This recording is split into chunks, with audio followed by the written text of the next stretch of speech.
เมื่อย่ำหนังนั้นนั่นจังมีลูกยิงสาวมหาเศรษฐีก็หนึ่งขี่รถเครื่องมาตีห้องกันในห้องย่ำนั้นจังมีลูกน้องสามเสือก็หนึ่งมาหับตอนมันนั่งแล้วหันมันนั่งมาตีในก็ปอขอหาผู้ชายไปปั่นด่ามันนั่งในปากก็เขามานั่งตุ้ยเลือกเอาในอยู่เขาย่ำนั้นมันนั่งก็สังเลยสาวลูกน้องมันนั่นอ่อนเอาก้นจำเสือตั้งหลังเสน่ห์ออกกว่ากลัวปนหัวมันนั่งเป็นมหาเศรษฐีหลวงอันวันนั้นเห็นนั่นเสียผู้ยิงก็ในก็สังเลยเฮ็ดซ้อมเห็นนั่นเสียมันนั่งก็สังเลยมาไล่ซื้อคู่เป็นก้นธรรมดาก็หนึ่งเสียตอนด่าผู้ชายก็ในก็ปีนั่งเขาหามันใจเตียนเฮือนไว้เหมือนกันนั่งก็เขาตั้งสองฝ่ายก็กับสืบตัวกันผู้ยิงก็ในซ้ำยาก้นเท้าโหงูตอนด่ามันใจซ้ำงูเต็มจะอยู่โหเลื่อมเนาะเขาตั้งสองก็มาทบกูนั่นก็มานั่งสามกันเสียเหมือนว่ากูเขาตั้งสองฝ่ายนั่นแต่ก่อนเรียบเตรียมพวกอะไรเขาเสียกะหือตัวเขาตั้งสองฝ่ายในซ้ำเขาเตียนเฮือนไว้ในอยู่เขายังคิงโหล้านในจังหวัดว่าล้อนมันนั่นนึงย้อนนั่นนำหนาป้นตีแทงดองนึงมันเปลี่ยนก้นย้อมเที่ยงไผ่ผู้ชายนั้นซ้ำผู้ยิงก่อนมาโดยจะมั่นใจนะแล้วว่ามีเงินอีสาวแหลมเขาเตียจงก้นใจผ่านจังในเสียเอาน้ำหาบรรณาผู้ชายก็ในสิลูกซ่องเยอะตอนด่าขี้โหเริ่มเลยก็แล้วผู้ยิงก็ในเรียบมีลูกหยาบหนามเขาเตียนเฮือนจอมในสิลูกซ่องไปที่นั่นอยู่เยอะมือพองอ่อนก็นั่นมัดทุบเขาตั้งสองฝ่ายไปออกกว่านั้นก็นั่งเขาสองก็สั่งให้ลูกขึ้นมาสีผางยากันเป็นเสือเสียมือยันนั้นก็ใส่ดาสองก้อนในก็สั่งให้มัดตุ้มตื้อใส่กันที่ในอยู่เยอะยันนั้นไอ้ผู้ชายก็ในก็สั่งให้ละตีมันนั่งกำเหลวสุรันเมื่อไกลเขาเลยยินตั้งเสียงตั้งมัวเยอะเขาเสือเตี้ยนั่นในอยู่ที่นั่นเสียมือเลยมือเขาตั้งสองก็ยิงอ่านเหมือนกันแหละเขาตั้งสองก็สั่งว่าปุ๊บจนก็เขาลงลายมือกูกันเหี้ยละ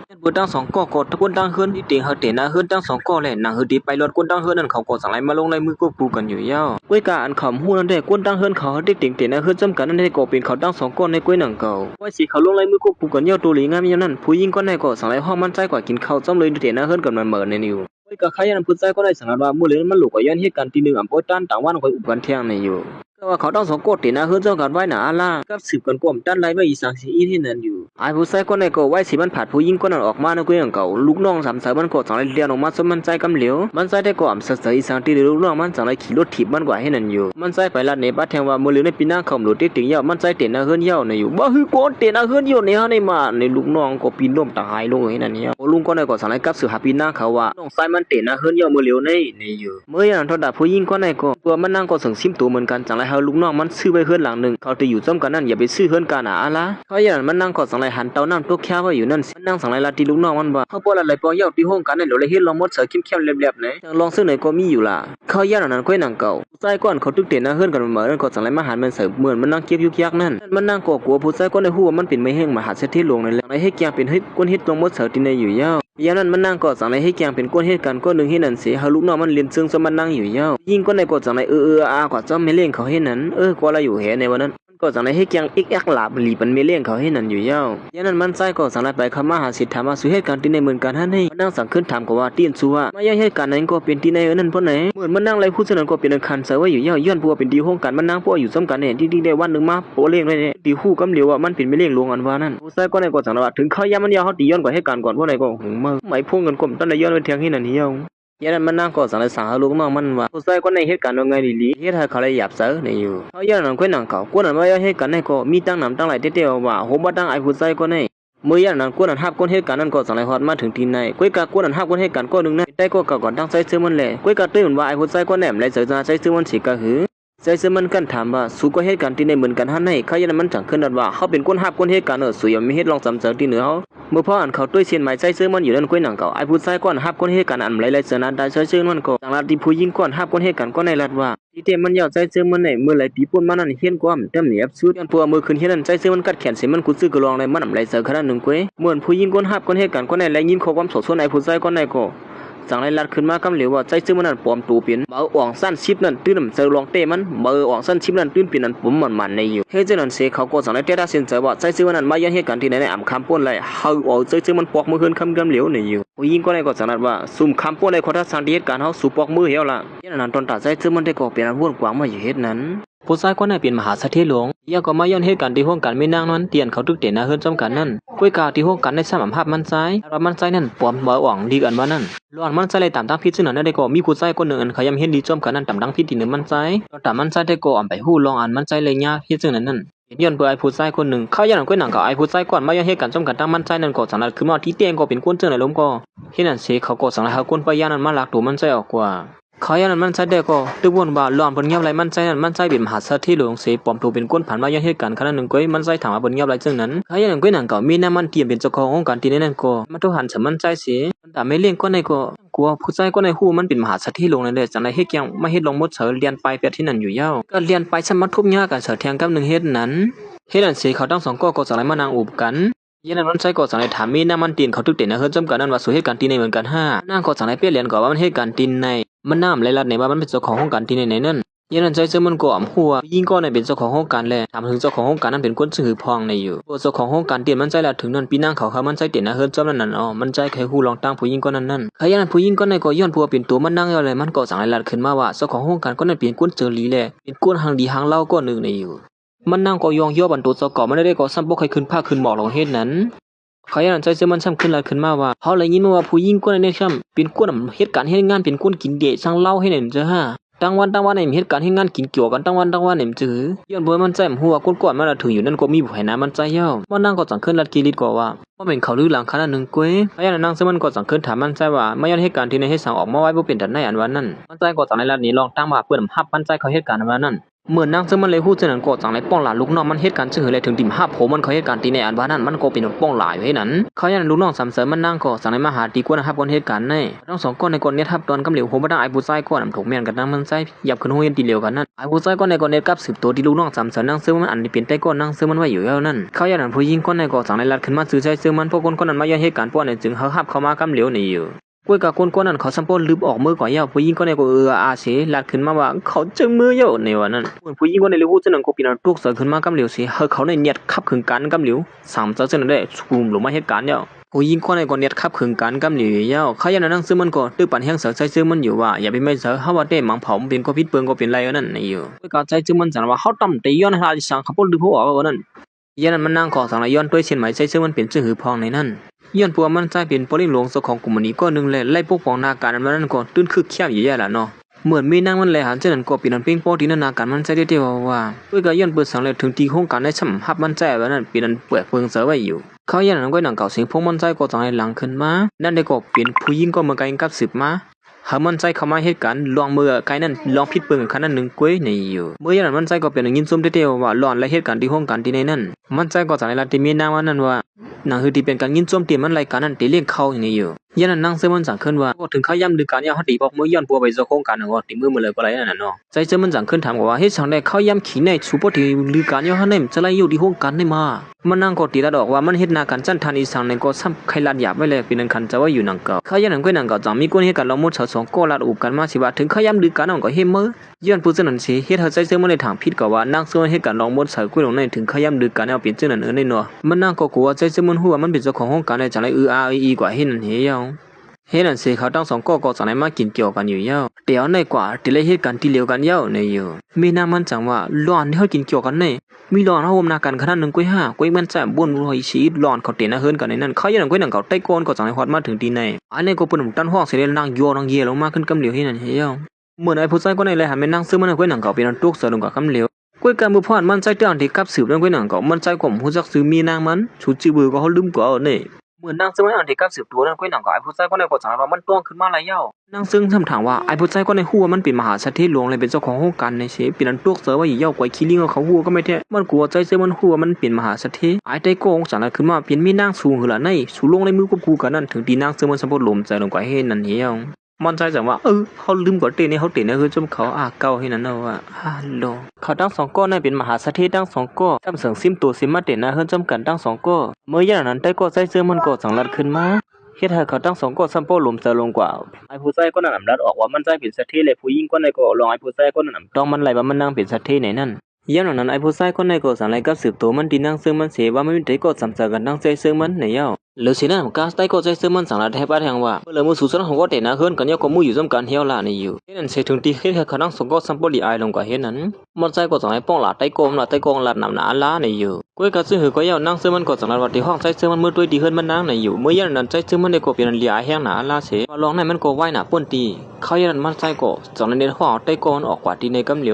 วเขามีนักการอีกนึงในเสียเลยออกกว่ากำเหลียวอยู่เย้าเฮ็ดนั้นสิมันนั่งก็สั่งไล่ขึ้นด้วยก็เหลียวให้นั่นเฮียปอกกำในก็ขำแล้วที่กับสืบกันไว้แทงกำนึงปอกกำในก็ดำแล้วที่กับสืบเพชรบวกผมแล้วไว้เที่ยงหือละนี่ เฮ็ดนั่นสิเหมือนมันนั่งปอกมานั่นก้อยหนังเก่าลูกน้องสามเสือมันก่อนเป็นไต้ก็ดังมันนั่งนั่นก็สังลาติมันนั่งว่ามันเห็นมันสูบขึ้นเขาเสือไว้หลายว่ามันนั่งไรผมเหมือแล้วเนาะมีดังเสือไว้ก็ที่เปิ้นลูกน้องมันนั่งสั่งว่าต้วยส่วนสัวส่วนในเล่มไรใจเขาเกี้ยงก็มันนั่งสั่งขึ้นว่าก้นในหลีเขาเสือเด้อในอยู่ก้อยกะเหมือนยำทหารที่เหลือก้อยกะเล็บต้องไรละในอยู่ย้อนปัวเขาเป็นกุมารกันโปเมเขาเดียงอาปันกันหิมต้องไรล่ะเนี่ยยันนั้นมันนั่งก็สั่งไรสั่งลูกน้องมันเฮาปันฟังก้นให้กันกูก้อนนั่นอย่าไปห้องมันว่าเมเลี้ยงหลวงในอยู่ถึงว่าเฮาเป็นไต้ก็กันอีกเนี่ยซอยแคมเฮาอีกเนี่ยจ้าฮีซอยเขาซอยมันก็เฮาเป็นลูกน้องสุน่ะไต้ก็ได้เจอไว้ก่อนเมื่อเขาย่ามันเขาขี่ก้าออกมานั่นก้อยหนังเก่าใจเสื้อมันก็สั่งไรขี่รถถีบไพ่ผ้าในเสมาย่างนั้นมันใจจังไรหามันกล้ากะขันเดี๋ยวลำนึงกาลำในใครเข้มไม่นะสิจังไรทุกหันเป็นมีดังมันนังซื้อมันก็กลัวผมมันเงียบไรมันเป็นสัตย์เนี่ยแหละจังไรเฮ็ดเกียงคนหอกานั่นว่าคือกาทีนี้ผู้หญิงก็ในก็จังไรเฮ็ดเกียงหับเงินกี่มันนะเป็นคนเฮ็ดเกียงหอกาไว้อันว่านั้นเฮ็ดนั่นสิมันนั่งก็จังไรเน็ตลงกากว่ากำเหลียวอยู่ยาวแต่ซื้อมันก็มื้อแลหันเจอจังนั้นว่ากาลำในสู่ห้องมาหันไหนมาย้อนปัวมันใจก็ฮู้ดีอยู่ว่ากาลำในเป็นคนสัตย์มันใจจังว่าคิงในเลยว่ามามีจ้าเนี่ยกากะขันเดี๋ยวสิมากินจังโหลวดที่ไหนได้มือห้ำไปถึงห้องกันสุบ่ลงกาอย่างไรมื้อเหลียวเนี่ยมันนั่งเขาสั่งว่ามันนั่งบอกใครแค่มันใครลงมาไปที่เตี้ยมันใครขี่กาสนใจเจอมันนั่นอยู่เมื่อกับใครยันใจเจอมันสามารถเพราะฉะนั้นเขาดีย้อนกว่าก่อนมันนั่งสามารถสุ่มต่างเขากับป้าฮีท่านในเปิ้นไหนเฮ็ดนั่นสิมันได้ก็สั่งในห้อไม่นั่งมันนั่งขึ้นกากว่าสิเขาต้องสองก็สั่งในขี่กาไผ่ผ้าของเขาในกว่ากำเหลียวอยู่เย้าเมื่อมาถึงที่ห้องกันก็มันใส่ก็สั่งในเนียนเลียนของเขากว่าที่ในห้องกันเขานั่นกำเหลียวอยู่เย้าเมื่อยี่นั้นลูกน้องสามสาวก่อนเป็นได้ก็มันนั่งก็สั่งในมาหยอกเลียนสุนในตัวตั้งผูสุนในได้เล็บหักกันแก่งก่อนเนาะเพราะมันใจเขามาถึงที่ตั้งแล้วนั่นก็หนักเก่าไอ้ผู้ชายก่อนมายันให้กันมือกันตั้งใจเจอมันก่อนสั่งให้มาลาตีใจเจิงมันสุนในปดถูกเนี่ยรูออกว่าเย้าให้สั่งเขามาตีในอย่างน้อยมาสุเลยบอกเอาอ่างสั้นชิปอันปอมมันสูมีน้ำมีตาให้มาตีในหนูก็ลีอามาแต่ก็ใจเจอมันได้ก่อนเขาใจสั่งใจเจอมันก็หลายขึ้นมาสุก็เป็นคนมายันให้กันมือเหลียวตั้งเฮาในเนาะมันสั่งลาดร้อนมันคำพูดเลยเป็นน้ำกัดมันร้อนเย้าในอยู่มันเลยเอาเสื้อซื้อเสื้อเชียงพลมาเหวะเนี่ยยันมันก็สั่งลาตีใจเจอมันใจเจอมาเอาอ่างลีอันปอมมันสีมาตีในเฮ็ดปุ่นคู่ก็ตั้งห้องกันเย้ามือเหลียวเนี่ยใจเจอมันสั่งว่าร้อนในเป็นโลทางพิษก็เหวะนั่นยันมันใจก็สั่งลาป้าแทงว่าร้อนมันเขามาให้กันที่เนี่ยผู้จัดการนั่นกับสืบมาหามันใจมันใจเขามาก็จะเวลาลีเขามาก็ไอ้ผู้ใจก็ในอ่ำยุ่มลามันละว่าใช้ชื่อมันอันนี้เฮ็ดแกงขนาดหนึ่งก้อยกำหนึ่งก็ลัดขอกำถังเล็กใช้ชื่อมันสองกำก็ลัดขอกำถังเล็กใช้ชื่อมันเดือดสีนั่นผมก็จังไรสาวก้นปยานันมาลักใช้ชื่อมันออกกว่ายันนั้นเฮ็ดใช้ชื่อมันอ่ำปิ้งโป๊ะสลุงขึ้นมากำเหลียวแล้วว่าใช้ชื่อมันตัวเป็นก้นเฮ็ดการที่นี่มหาลอกซื้อยุงดินในห้องการได้ลากตัวออกกว่าให้ละในอยู่เขายันนั้นก้อยหนังเก่าสามีก้นหนึ่งฮอดมาถึงตีในได้ก็เป็นเมปาในก้อยเก่าเมื่อยันนั้นระดับนางเซินก็จังไรมากลักคยองตัวใจก้นนั้นก็เนี่ยลาดีเมปาในกำเหลียวว่าใช้ชื่อมันอ่างตัวเป็นก้นเฮ็ดการที่นี่ที่มหาลอกซื้อยุงตีในเนี่ยเมปาในจังนั้นขึ้นมาเขาก็คำพูดเลยเหมือนซึ่งเมื่อก็ไอ้ที่ไอ้ในผู้ชายก็ในชัมพูทุกส่วนกว่าซึ่งว่าเขาป้อมมาอ่องลีกในขลาเฮ็ดจึงหือเลยเขามาที่ในขลาไอ้ผู้ชายก็ในหมับในว่าใจซื้อว่านั่นอ่างถูเป็นคนเหตุการณ์ที่ในอ่ำเลี่ยมเลยคำพูดลองเขาทัดช้างนั่นก้อยกาเมื่อยันก้อยหนังเก่าเมปาก็ในก่อสังลัดขึ้นมาใจซื้อมันคำพูดเขาทัดช้างนั่นเหมือนกันยาวในอยู่เมื่อยันถึงที่เฮ็ดไอ้ผู้ชายก็ในชัมพูทุกส่วนกว่าเขายันมันก่อสังลัดขึ้นมาห้องการที่ในฮับคนเหตุการณ์ก้อยหือละในเฮ็ดสังเลยซ้ำฮับสองก้อนเลยเมปาก็ในสังว่าปื้มเคยเฮ็ดก็มือเหี่ยวเลยเมื่อยันก้อยหนังเก่านั่งเซินก่อสังในมาคล้องตัวเหมือนกันผู้ชายก็ในกลุ่มฮัดโมฮัดเมียเหี่ยวเหมือนเมปาก็ในละซึ่งนั้นเยก็เฮ็ดอันเสมันก็สังไรไปผ่าออกกว่าที่ในอยู่ยาวยันนั้นไม่ปาก็ในก็เปลี่ยนทับตอนใจซึ่งมันหลีงงามอยู่ยาวย่ำหน่อยเด็กก็อำเลยถังเล็กที่เหนือใจซึ่งมันอีสามมันตั้งยาวย้อนปัวมันหูหลียาวว่านางซึ่งมันเสือที่เหนือใจซึ่งมันกะหือในนั้นยันนั้นมันก็สังไรเรียนคำหาไม่เลี้ยงเขาว่าเมื่อเร็วมันขับขึงกันมันแคมแล้วยาวในอยู่เมื่อยันนั้นไม่เลี้ยงเขาก็สังไรที่มันนั่งว่าเดี๋ยวในกว่าอย่าไปห้องว่าไม่เลี้ยงในอยู่หรือสิ่งนั้นนำการมันนั่งไปลานป้าแทงว่าอย่าไปเฮาเป็นต่ำนั่งพิษที่เหนือใจซึ่งมันเฉยอย่าไปเฮาเขานั้นดื้อหลังกว่าในยาวถ้าอย่างนั้นไม่ปาในก็สังรัดว่าอ๋อข้าไม่เลี้ยงเขาโอ้มันเจอลัดพิษกว่ากวนหางหลีปนั่นก็หรือสีนั่นนำการมานั่งสังรัดป้าแทงว่าเขาตุ้ยถึงมันใจเสื้อมันหลีก้อยกาอย่าไปตุ้ยถึงพวกหนาละกลัวเปิ้นถังเปิงว่าเป็นกวนเจอเสียนสายเสียเข้ามาอันว่านั่นเฮ็ดนั่นสิไม่ปาก็ในก็สังในหาคุณพ่อในกว่าอยู่ยาวเยอะนั้นก้อยหนังเก่าสังในตัดมาคือดีใจเสื้อมันเอาโคมันเข้ามาดีข้อเหตุการณ์นั้นตอนตายผู้ชายก็ได้ไผ่ลีกวนได้เลยนำปานนึงเสียสังในมันลีกวนในผู้ชายก็ได้ด้วยว่าเขาทั้งสองก้อนได้ก็เลยเป็นกวนจ้าเหลียวกันนั่นนะว่าเมื่ออะไรวะแกเนี่ยโมอยู่โมกินเสื้อเนี่ยเพราะอย่างนั้นมันก็สั่งลาตีไอ้ผู้ชายก็ในว่านาการเรียกเสื้อเนี่ยหรือเฮ็ดก็เลยอ่ะมันสั่งให้ไอ้ผู้ชายก็ในมาสั่งใส่เสื้อมันกว่าเฮ็ดแบบน้ำเนียงขวมันเนี่ยอยู่ไอ้ผู้ชายก็ในก็ย้อนพวกเขาเป็นคนจ้าเหลียวกันนู่นเขาอย่างนั้นก็สั่งในมาใส่เสื้อมันกว่าหางเฮ็ดน้ำเนียงขวมาป่านไอ้ผู้ชายก็นั้นกำเหลียวเนี่ยอยู่ ก้อยก็ลองหน่อยใจจะมันได้กว่าเขาจะอีสังมันใจจังว่าก็ไม่ให้การที่นั่นก็จะไม่ให้การลั่นกล่าวขี่ก้อยจะลั่นตามเผินก้อยเมื่อกว่าหาต่างกิเลสมันกว่ามันก็สารลัดขึ้นมาแทงว่าใจเจอมันปอมเบาอ่องลีเสียมก้าเจอเชียนสายเสียเข้ามาดีในเทียงเหมือนมันใจอะไรยินเสียงกว่าปิ้งพอเจอที่เหนือผู้ชายก็ในขึ้นมากำเหลวก็ยอดกำก้อยน่ะก็เนี่ยเลยปอมก้อยไอ้ได้ผู้ชายก็ในก็ลาดเอาที่ดิ๊กเมียมข้อสีหรือสีนั่นจังไรพื้นเขาว่าใจเจอมันปอมเป็นก้นเฮ็ดนั่นเสียเลยเข้ามาเหตุการณ์ที่ในขณะหนึ่งก้นปืนกันหูตั้งกลุ่มนี้ในอยู่เมื่อพ่อเขาตึกเถียงกันอยู่กันก็นั่งซื้อมันก่อนเป็นเจ้าของกลุ่มนี้นั่นก็สั่งให้มายินแมนได้ผู้ชายก็ในก็ตึกลาดเอาที่ดิ๊กใจเจอมันขึ้นเฮียนชุดเสียเฮ็ดจะเหอได้มาชุดมือเหลวตั้งไอ้ผู้ชายคนนั้นเพราะว่าปีฉางเขาในแก้แขนบ่เป็นแต่ไหนฮีก็ชุดมือเหลวตั้งเมื่อดำเฮียนปีคือกันเมื่อปอมมันมานะเมื่อยันน้องเจอมันเลยยินเขาก้าวลาได้ผู้ชายก็ในกว่าปีโป้เสือลงขึ้นมากำเหนียวแต่ใจเจอมันก็ขั้นยินเขาก้าวลาได้ผู้ชายนั้นคนนั้นเนี่ยตอนนี้เอาเข็บเบอร์หวังมันนั่นป่าในผู้ชายก็ในตัวใหญ่ยาวเมื่อยันไอ้ผู้ชายก็เลยหันเมียเนี่ยก็ยุ่มเสียมก็แล้วว่าใจเจอมันกว่าสั่งซื้อมาขนาดนึงก็ได้อยู่เมื่อยันนั้นก็นั่งกับเมปาก็นั่งซึ่งมันสั่งไว้นั่นก็สั่งในคอร์ดมาถึงที่ในเสียมาลาเทียผู้ชายก็นั่นว่าสวนว่าเขาเนี่ยมีตามหมดด้วยเขาคนเหตุการณ์ถามว่าเขาหัวเขาหัวเขาออกเต็มวันนั้นเมื่อมาสั่งสอนก็เนี่ยไอ้เมปาก็ในสั่งว่าพวกมันลาดน้ำเรื่อยๆก็มือพูกมันหลงไม่เหตุการณ์นะว่าผู้ชายก็ในมูเลยยินจนเปลี่ยนตุกเสือขึ้นมากำเหลียวเคยออกล่าการตีในนั่นมันจังหวัดว่ามันเถียมลัดเจ้าในแทงสั่งในตุกย้อนให้ผู้ชายก็ในจอยเถียมมันในอยู่ไอ้ผู้ชายก็ในก็ยอดเบื่อเป็นคนชาเลียวกันในจังในตุกย้อนลัดบันทีไอ้ผู้ชายก็นั่นว่าแค่ตัวปล่อยบันไอ้ผู้ชายก็ในสีก้ามขาเมปาเขาเมปาก็ในก็จังในวนถึงก็ความดันไม่เล่งเขาว่าให้การหวานใจซื้อมันก็ไปออกหน้าออกตาแห้งสีก็คือกำเปิ้นดีว่าในอยู่ย้อนพัวเมปานั่นกลัวเปิ้นว่าใจซื้อมันเจ้าเชียนสายนั่นแหละจังในย่อมปล่อยบันไอ้ผู้ชายก็ในกว่าอยู่ยาวเมื่อเขาอยู่ก็เนียดย่อมดังพิษที่เขาเนี่ยแหละไอ้ผู้ชายก็ในก็เนียดย่อมดังพิษไว้แก่งก็ดีเปิ้นย้อนนั้นใจซื้อมันก็หาว่าเมปาก็ในมาซอยแถมมันนั่นจึงหือก็มันติหาตั้งยินตัวเมปานั่นเองอยู่เฮ็ดนั่นสิมันก็สั่งไรไปคำมาหาเมปาที่เนื้อข้องนั่นเขายันเมปาเนี่ยก็อยู่กันดั้งเมเลี้ยงเขาก่อนเป็นนั่งซึ่งมันนั่นเขายันใจซื้อมันก็สั่งไรฮอดมาถึงที่เนี่ยเสียเหมือนนั่งซึ่งมันเลยหันใจซื้อมันก็กลัวมันเพื่อให้มันหัวมันเป็นเมเลี้ยงลงที่เนี่ยเลยเป็นตุกเสือลงกว่าคำเหลียวให้นั่นอยู่ยาวเหมือนนั่งซึ่งมันตู่กับนั่งลุงน้องมันนั่นก็หนังเก่าใจซื้อมันก็สั่งไรฮอดมาถึงที่เนี่ยเสียเมื่อยันนั้นมันนั่งก็กลัวโผมันหัวมันเป็นเมเลี้ยงลงเลยสั่งให้เกียงให้ลองมดเสืออยู่ยาวเขาก็สั่งไรแกลีตัวก่อเสแล้วก็มันนั่งมาเฮ็ดปันลองมดเสือที่ข้องผู้หญิงก็ไหนเนี่ยยาวเห็นนั่นสิมันนั่งก็จังไรให้แกงไปออกกว่าตีในอยู่เยอะเหมือนมันเดี๋ยวออกกว่าน้ำก้อยหนังเก่าตั้งรัดปฏิใจเจอมาคำขึ้นในดีกว่ากินข้าวซ้ำกันในอยู่เห็นนั่นเสียจังไรตั้นมาขึ้นดีไอผู้ชายขาสองโก้ในเสียผู้ชายก่อนขึ้นจ้านเห็นจอมเหลือกันดังไทยเชื่อมันแหละไอผู้ชายก่อนมายันเฮ็ดกันเบื่อดังไทยเชื่อมันในกล่อมปิ้งโป๊เสือดีหนึ่งใจเชื่อมันหักผักหักมันตอนตายก้นเฮ็ดกันเหมือนในกล่อมหูคิวตัวอีสังปัญหาไอผู้ชายก็ในหยอกเรียนเจอมันเรียนอยู่เฮ็ดนั้นไอผู้ชายก็นั่นได้ก่อไผ่นาใจเชื่อมันได้ก่อมหาลัดในหือมาโสส่วนตีไอกวนเหมือนในเสียว่าใจเชื่อมันนั้นมาเป่าหูผู้จัดการก็นั่นในอยู่หรือสีนั่นไปตามตั้งพิใจเชื่อว่าใจเชื่อมันอ่างตัวเป็นดูมหาเศรษฐีหลวงในอยู่ก้อยการใจเชื่อมันเป็นมหาเศรษฐีหลวงที่มันหูตัวมันตอนท้ายผู้ชายก็ในก็ยืมความเบิ่งไงเลยต่างเราขึ้นมาว่ามันเตรียมปล่อยใจเชื่อมันก่อนทั้งหลายไงเฮ็ดนั่นเสียเหมือนเข้าไปออกมาภายนอกนั่นก้อยหนังเก่าจังหันรถถีบไผ่ผ้านึงตั้มอยู่ที่นั่นไอ้ผู้ชายก็ในก็มาจ้ารถกามันเตียนมีนางมันปานมานั่นสินั่นเฮ็ดแกลัดข้อความปัญหาไอ้ผู้ชายก็ในว่าวันนึงมาสู่ก็จะได้ขึ้นเยอะเหมือนเฮามีเงินเหมือนเฮาก็เนี่ยเฮ็ดนั่นเสียเขาก็จังไรหันแม่นรถถีบไผ่ผ้าในเสียวนว่ารถถีบไผ่ผ้าในเป็นรถถีบใจเสื้อมันนี่แหละไอ้คนเฮ็ดกันบ่อันถูกแม่นใจเสื้อนั่นก็หันว่าเพิ่มมีที่เนี่ยเสียจังไรมาปล่อยเป็นรวมใจเสื้อมันให้นั่นอยู่ยาวก้อยกะขยันนั่นก้อยหนังเก่ามันก็จังไรเอากัดให้คนเฮ็ดกันมันตกลงไว้ดินในเมื่อยันนั่นก้อยหนังเก่าใจเสื้อมันก็เลยมาหาแม่นเหมือนกันที่ว่าได้ความเจอของเพิ่นนั่นก็เป็นนางเสื้อมันอันคือซื้อเหมือนกันนางใจเสื้อมันนั่นก้อยเมื่อพ่อมันนางอันที่มาขี่นั่นก้อยหนังเก่าเขายันนั่นหมากมันซ้ำป่องไปแล้วมันนางก็จังฉางลูกน้องมันตึกซื้อมาก้อยเป็นจังไรบางป่องซึ่งในเป็นคันเจออยู่หนังเก่าเขายันนั่นใจเสื้อมันก็จังไรฮอรถถีบมันมาตั้งในเหมือนกันใจเสื้อมันก็จังไรถามมันนางว่าอันไหนเป็นรถถีบซัวไหนอย่างเหมือนเฮาลีๆไหลมันนั่งก็สั่งขึ้นลัดเนี่ยว่ามันชื่อมาเหมือนกันนั่งใช้ซื้อมันเนี่ยย้อนเปลือกมือเจ้ามันเลยขี่จมกับนั่งใช้ซื้อมันเลยเหมือนกันเลยใครขี่แค่ไม่เลยชื่อสวยหางซึ่งไหนเนี่ยวันนั้นเขาอย่างนั้นใช้ซื้อมันก็สั่งเลยมาด้วยดินในเสียเหมือนมันด้วยหมักก้านะก็นั่งก็สั่งเลยหันมันกัดว่าเหตุการณ์ในผู้ชายก็นั่นกำเหลวอยู่มันใช้สั่งเลยขึ้นมาว่ามีคนลักมาปล่อยหมักลวดซื้อนะเขาอย่างนั้นก็สั่งเลยเอากัดคนเหตุการณ์ในคนเหมือนนั้นเมื่อเนี่ยนั่งซื้อมันอยู่ยาวเขามาหาลูกสู้ยุงเฮาเนี่ยนะก้อยกะเขาซ้ำพิษกองไปที่ไหนเห็นมันยาสูนั่นยิงที่นั่นเสียย้อนปืนรถถีบนั่งเสื้อมันป่องเลยเขาก็จังได้ขี่ก้ามือก็จำกันให้นั่นอยู่ยาวได้แต่ก็เป็นเฮือนมันนั่งก้อยหนังเก่ามันนั่งก็จังนั้นบ้านในเป็นเฮือนเฮาเนี่ยนะมาด้วยเลย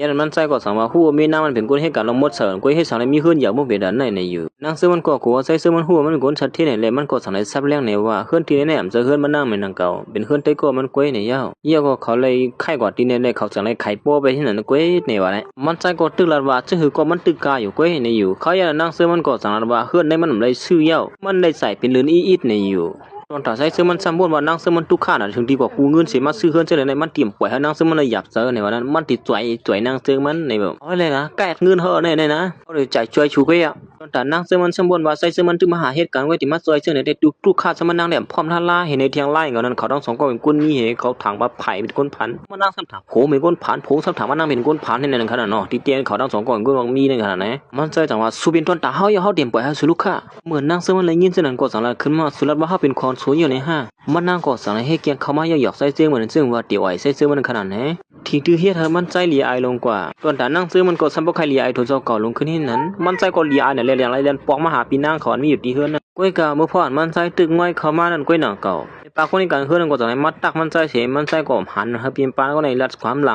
งละเนี่ยนั้นปีนางเขาก็ซ้ำบ่มามีอยู่ที่ไหนเย้าย้อนปัวมันใจกลัวปีนางเขาเด็กๆให้มันใจเตะหน้าเฮือนจอมผู้หญิงคนบางมีก็ดึงนั่นมันใจก็ต่างนัดขึ้นว่ามันใจเตะหน้าเฮือนเนี่ยมื้อเหลือมันก็หามีมันมาในเย้าสินั้นกะมันใจก็สั่งให้เอาบ่เตะหน้าเฮือนก็กูดันบ้านพันปีนางเขาต้วยอยู่เหมือนปีนางเขาเลยหันเป็นว่ากูนั่นก้อยหนังเก่าผู้ชายคนไหนเอาตีนมันใส่เตะหน้าเฮือนจอมผู้หญิงคนนึงเสียแม่เนี่ยปีนางเขาว่ามันใส่เตะหน้าเฮือนจอมคนนึงเย้ามันเขาเตะหน้าเฮือนจอมผู้หญิงก่อนปีนางเขาหาปานนั้นในอยู่ก้อยกับมันใจว่านำถึงว่าก้นก่อนปีนางเขาหาปานนั้นก็เป็นก้นก่อนมันใส่เตะหน้าเฮือนจอมนั่นก้อยเหมือนปีนางเขาเลยหันว่าน้องชายมันก็เตะหน้าเฮือนจอมผู้หญิงก่อนมันเลยหาปานในนั้นเป็นยิงจอมไปอยู่หนังเก่าก้อยกับมันนางก่อมเลยอีสังที่น้องชายมันเขาอยากมันใส่ตั้งลาดแปลงแห่งว่ามันติดกว่าอยู่จอมผู้หญิงก่อนนั้นยาวในอยู่เหมือนปีนางเขาเลยพูดเช่นนั้นก็จังว่าเลียบ่ต้องก็เห็นคุยเรื่องออกขามือเลี้ยวแน่ในอยู่มันใจเลยหันเท่านั้นถึงที่ฉันปตกสะลงกว่าให้สังเลยปีนางเขาซ้ำป้อมป้องหลายสังมันใจสีในนั้นยันนั้นปีนางเขาก็สังเลยกับสืบหาปอกผู้หญิงก่อนปันใจเตะหน้าเฮือนจอมนั้นผู้หญิงก็ในก็สังตีโปลุงนั้นว่าน้องชายมันก็เตะหน้าเฮือนลูกยิงจอมลุงว่าในอยู่โปลุงก็ในก็สังนั้นว่าลูกยิงมันเอาบ่เตะหน้าเฮือนจอมนั้นสิมันเนี่ยมันก็มันคุกๆเสมอกันในเย้าโปลุงในก็สังนั้นว่าเลยว่าหลวนสองก้อนเลยว่าน้ำหยาดดีกันนั่นแน่เขามาเตะหน้าเฮือนสำคัญเจ้าในเที่ยเขาอย่างนั้นพี่นางเขาก็หนังหือน้องชายมันดีกว่าอยู่ซ้ำมีไว้นั่นสังเลยหักก้นเหตุการณ์เฮือนนั้นลืบน้องชายมันออกเฮือนกว่าอยู่เย้าก้นเหตุการณ์เฮือนสังว่าเตะหน้าเฮือนว่าออกอยู่ซ้ำมีอย่าอยู่เฮือนเย้าในอยู่ไม่ปาเนี่ยก็สังเลยปิกพักดูเสนามันใจอยู่เย้าเขาอย่างนั้นมันใส่ถึงมองเปิดได้ก่อนมาหับอยู่ก้อยกับว่าถึงว่าก้นก่อนมาหับนั่นเป็นนางเซิงมันในก้อยมันใส่ถามว่าเป็นได้ก่อนมันในเอกหลานได้ก่อนมันในอยู่เฮ็ดอย่างตึกไม้ฮึบเป็นสัวได้มาทีเดียมันหลอนนางเซิงมาทีนี้ย้อนปวดได้ก่อนมันกับสืบเหนางเซิงมาหับมันใส่ก้อยนางเซิงมันซ้ำถามว่าผมมันได้ถูกญาติของเคลื่อนเตียนผมมันขาดอยู่ยันลือออกเคลื่อนมานี่แหละเน้นมาหับกับเหลียวในเย้าเฮ็ดอันเสเขาตั้งสองก่อสารมาอยู่เช้าที่เฮือนนางเซิงมันนั่นเมื่อพ่อมันใส่มาอยู่ที่ในก่อเป็นอันบ่ากัดเย็นเจอรีไว้อยู่หลังเก่าเพราะมันใส่มาด้วยเตอตัวเหนือสีอิงกินเช่นก็อย่างเก่าจากนั้นเฮ็ดให้โคตั้งเนินนางเซิงมันคิดตัวลงมาที่ในเฉมันใจอ่างที่มาเก็บเสือดังก้อยหนังก็เป็นโคตั้งเนินผู้หญิงเลยเฮ็ดอันสีนางเซิงมันสมาหารแม่นเสือสิเฮ็ดให้เขาทั้งสองก็สัมปตกเสือลงกว่ามันใจช้ำกลัวนางเซิงมันว่าเป็นใจเป็นคนเพ่หลวงนั่นแหละเนรัดเกลิโตกำเหลียวตอนถ้านางเซิงมันช้ำกลัวใจเซิงมันนั้นว่ามันนางเป็นคนหวยหางเสือซื้อโคก็มาวางมีลงกว่าจังไหนในเฉเขาทั้งสองก็เป็นอันดีองดีไอกันไว้อยู่เฮ็ดอันยาวมันใจก็จังบ้วนดานที่เฮ็ดจะหือเกลิตีเนื้อนางเซิงมันคือนางเซิงมันเตรียมแล้วว่ามันใจเป็นคนเพ่หลวงในนั้นตอนแต่นางเซิงมันก็จังไดกับสืบหาได้ก็มันเฮ็ดสังได้ก็มันช้ำซื้อโควางเต็มเพิ่นกว่าจังไหนที่เฮ็ดให้เปิ้นถางพี่ตัวมันนางเป็นคนหวยหางในอยู่เป็นคนใจง่ายแทงป้าในยาวขยันลูกน้องมันก่อนเป็นได้ก็มันนางสังนั้นว่าที่เฮ็ดให้ผางหางที่นี้ให้มันปลีอยู่ดีเศร้าเลยมาตำวางไว้กวยในยาวมันนางก็จังว่านี่ว่าที่เฮ็ดจะหือกว่าเกลิว่ามันนำเจอคนจังนั้นในนั้นเจอคนหวยหางและคนใจง่ายในนั้นเฮ็ดอันเสเขาทั้งสองก็ตึกลีอายกันเสที่เฮ็ดจะหือลัดเกลิติโตติกันในนั้นแทงฝ่ายนึงก็ลีอายแทงฝ่ายนึงก็ซ้ำลีอายแทงให้นั่นเสมื้อยันเขาอ้างถึงมาเกลิทั้งสองก็แลมือกันตื่นว่าใส่เขาทั้งสองก็เหมือนกันว่าอยู่หนังเก่าใส่เจมันก็เนรัดขึ้นว่ามันจะกูนั้นเพ่ลงสิลาลียิบคู่ของนางยิงเส้นนั้นอยู่นางซึ่งมันก็เนรัดขึ้นว่ามันจะผู้ยิงด้วยหางสิเอาคู่ของตั้มบังสวดตัวเฮือลงกับเส้นนั้นในเย้าเฮ็ดนั่นสิเขาทั้งสองก็เหมือนหางป่องเสรีในการหนังเก่าเพราะฉะนั้นใส่เจมันสาถามว่ารถที่ไฟฟ้านางซึ่งมันสองพาแม่เย้ามันนั่งก็สันว่าไปแม่เย้ามื้อเลยลูกก้านกว่าเขาเย้าก็คงเฮ็ดได้อ้อมเจอกว่าเหตุการณ์นั้นแท้เพราะฉะนั้นนางซ้ำลืมตัวสิลาดขึ้นมาว่านางที่ก็สงใจเจอมันในวันนั้นอย่างนั้นใจเจมันก็จังบ่ไหลขึ้นมาหลอกมันเอาก้ามือฮับมือคำบ้านนั้นมันใจสังว่ากาที่ชุขี่มันเป็นก้าคันเยอะนั่นนะมันนั่งก็เน้นลันขึ้นมาว่ากาลำนั้นเป็นกาไตโกมันก้อยในอยู่เมื่อกาซึ่งก็เยี่ยวใจเจมันก็เปลี่ยนบนกลางอยู่กากะคันเยอะจังในปันกันขี่ได้มันจะไล่อยู่มามันใจสารัดขึ้นมาว่ากาในปืนซื้อมาไว้ด้วยผังหางนะกากะคันเยอะลงซึ่งไหนนี่แต่นั่งซึ่งมันก็คำบ้านในคลิปเนี่ยหนาลาแหลมตั้งไรไกลกายอกในเลยกากะคันเหมือซึ่งไหนก้อยกะขยันนั้นก้อยหนังเก่านั่งซึ่งสองมวนไรขึ้นมาเฮ็ดสังในสุดเส้นพวกคู่ลองกาว่าเป็นไหนไหลสิถึงที่มันใจสัมพทุกเสียลงกว่ากูว่านั่งซึ่งมันเงี้ยวเลยมันใจก็เป็นคนบางมีเหมือนกันในนั่นมันใจสั่งว่ามันด้วยที่นึมปั๊บลิกเสียเลยหันแมนแล้วคนใจคนเลยใส่คู่ของกะคันเยอะจึงในเสียเขาก็ตั้งสองก็กลัวตู้เต็บหลวงเพิ่มมันในก่อนทางไรลัดลิงลอกไล่ไปที่นั่นเหี้ยว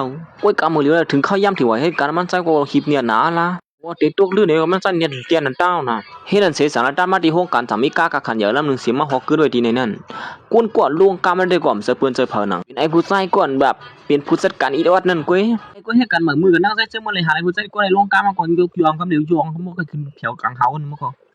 มีไอ้ผู้ชายคนหนึ่งเฮ็ดตัวเป็นคนมักมีย้อนปัวมีก็หักเป็นคนมักมีนั่นเมื่อย้อนไอ้คนเฮ็ดกันเหมือนก็ในเลยหันมันก็เป็นอันยองยอดที่เหนือไอ้ผู้ชายคนในที่ว่าอยู่เย้าตอนตายในก็เมื่อบนยองกวนมันก็สังนัดขึ้นมาว่าที่เพื่อนเขาได้กล้ามีหนังหนาละที่คืนเมื่อคนเขาบอกใครมีเฮ็ดนั่นอยู่กล้าได้ขี่ว่าใจกัดได้ชื่อลิงเตียนก่อนนี่เย้าเมื่อเขาอย่างนั้นก็หนังก็มันใจก็จะให้แกมาตุ้ยมองมันสิว่ามองอะไร3มองไป4มองอะไรมันก็เฮ็ดไอ้ผู้ชายคนนึงเลยหันเมียนสิลัดขึ้นมาว่ามองในมองกะขันเยอะก้อยกะพอดีฮู้ว่ามองนั้นเบียนปวมมันนั่นอย่างนั้นก็หนังก็ก่อนเป็นใจเสื้อมันก็จะขี่รถถีบให้ภาพมันมาที่ในเหมือนกันเขาอย่างนั้นใจเสื้อมันก็จะมาตุ้ยมองมันเหมือนกันหนังเก่าไอ้ผู้ชายคนนั้นถึงเลยหันเมียนสิเฮ็ดสังเลยมองนั่นเหมือนกันทั้งไอ้ผู้ชายก่อนขี่กากะขันเยอะนั่นมาในอยู่ตอนตาไอ้มาเหมือนในก็ตื้อลัดเขากำถางเล็กดีใจเสื้อมันอยู่ให้นั้นไอ้ผู้ชายก็ในก็ให้แกเป็นก้นดีมันก่อมและจะน่าใจเสื้อมันเหมือนกันหนังเก่าให้แกไปเข้ามาที่ในโครงการนั้นที่นั่นอยู่เย้าว่านำถึงว่าเขาอย่างนั้นก็หนังเก่าไอ้ผู้ชายก็ในก็จะไปมาที่เผื่อใจเสื้อมันเสียและหันมองใจเสื้อมันตำบ้างไว้อยู่นั่นเสียเมื่ออย่างนั้นมันก็จะยิบขึ้นมาด้วยไอ้มือล้วนของนี่เขาอย่างนั้นมันก็จะละที่ไอ้ตื้อมองปอมนั่นเสียลัดว่าในเป็นมองปีศาจเฮาคือละนี่เมื่อไอ้ผู้ชายก็ในเลยหันเป็นมองเตียนใจเสื้อมันเอามานั่นก็หนังเก่ามันก็จะมายิบด้วยเสียเลยหูหันขึ้นมากำเหลวว่าในเป็นนั้นเตะมันในเย้า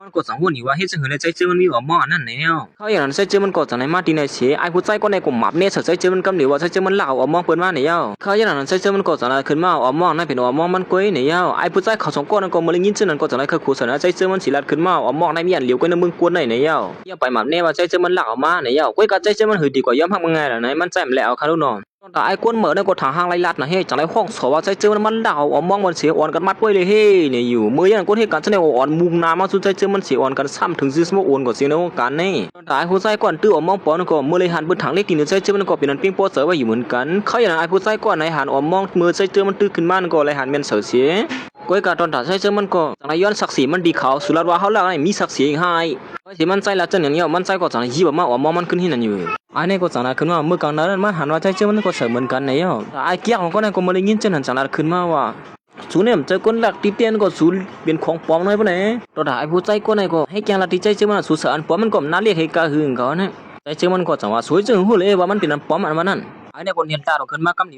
ว่าในเมืองกวนในมีอันเลี้ยวไว้ปีศาจเขาเสือไว้เอาที่สูนั้นมันจะจุยนั้นเต้มาเดี๋ยวสินั่นก็ไปแล้วว่าใจเจอมันขี่รถถีบผ่านขนาดนึงก้อยเดี๋ยวให้จะเหือมีชื่ออะไรเขายันมันก็สังนัดไอ้ผู้ชายคนนั้นว่าเอาเตียนสูซื่อก่อนเงี้ยเขาให้รู้มึงเงินอันที่สูซื่อนั่นน่ะก็สังนัดขึ้นว่าก็หากมันซื่อปันบางทีมันซื่อนั่นไรมาเนี่ยวะเนี่ยเขายันนั้นใจเจอมันก็สังนัดว่าเมื่อมีสองใจ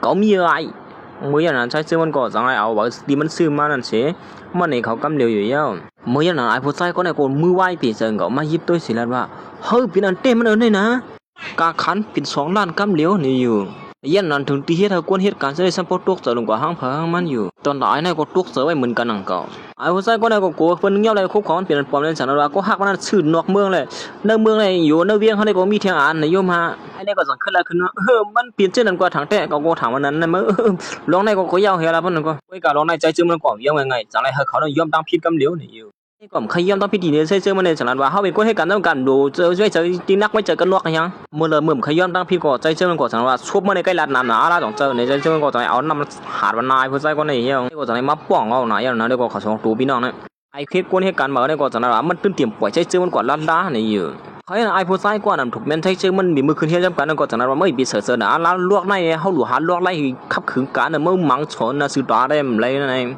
งเขายันเขาทั้ง2 คนสังหวนอยู่ว่าใจเกินมันเดียวเงินที่เลยมาซื้อกันมานั่นเขาใจจึงมันเลยเรียกว่ากอบคนมีเสียก็ไปในเยอะไอ้ในก็สังว่าปัดให้มันเหตุการณ์คือเข้มเสียก่อนมันที่เขาลืมใจเชื่อมันออกเสียเอาไอ้ผู้ใจก็ในขึ้นมาเรียนต่างในเยอะเมื่อยันนั้นก็หนังเก่าเมปาก็นึกนั่นก็สังให้ละขึ้นมาว่าเมื่อเหลือในมีข่าวดีตัดเตมาละเหลือเขาเตมีก็เหตุการณ์มาเป็นตั้งการเย้าในเยอะผู้ใจก็ในก็เป็นนั้นจมซื้อไว้อยู่นั่นเก่าถามว่าเป็นตัวมันในเก่าที่เป็น